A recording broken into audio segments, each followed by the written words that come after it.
करी दमन हा दुष्ट शक्तीचे, रक्षे जे शिव सुंदर.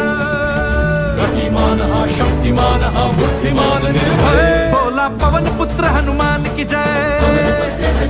बोला पवन पुत्र हनुमान की जय. बोला पवन पुत्र हनुमान की जय.